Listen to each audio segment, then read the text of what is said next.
There was a problem at Stanhope Elementary.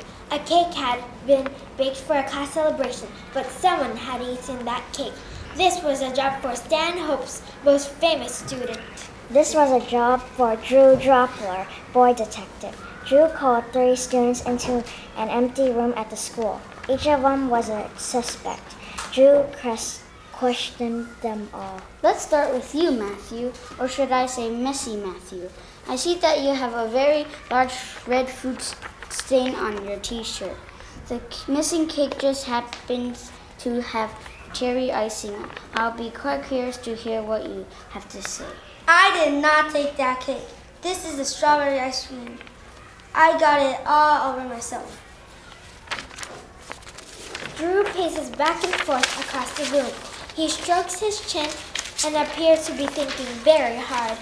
Then he reaches into his pocket and takes out a piece of candy. This is very convincing explanation. By the way, can I offer you a piece of chocolate? No, thank you. I am allergic to chocolate. Now let us move on to you, Gwen. I hear from the school nurse that you have a stomach ache. That sounds like the kind of trouble that might strike someone who ate a whole cake with cherry icing. I will be most interested to hear your side of the story. I do not feel well. My stomach hurts.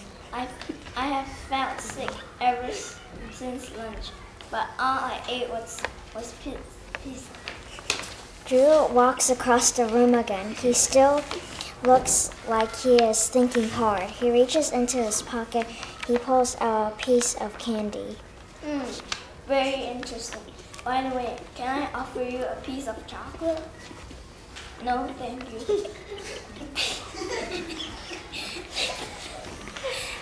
I think it would make me sick right now, and I don't really like chocolate. Go, Gwen. It's time for suspect number 3. Sam, I'll be very curious to hear your explanation. A cake with cherry icing is missing. Of course it wasn't me. I hate cherry. Ask anyone. I never eat anything that's cherry flavored.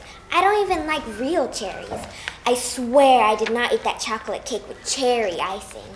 Drew pauses for a very long time. Now he seems to be concentrating hard. He digs into his pocket. He pulls out a piece of candy and begins slowly unwrapping it.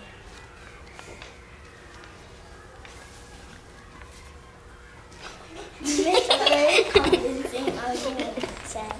Hey, aren't you going to give me candy? You offered chocolate to the other 2.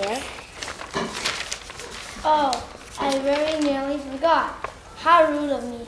Would you like a piece of chocolate? Absolutely. Boy, that looks delicious. Aha! Now I know who ate the cake. It was you, Sam. I'm 100% certain of it. You've got me. I confess. But how did you figure it out?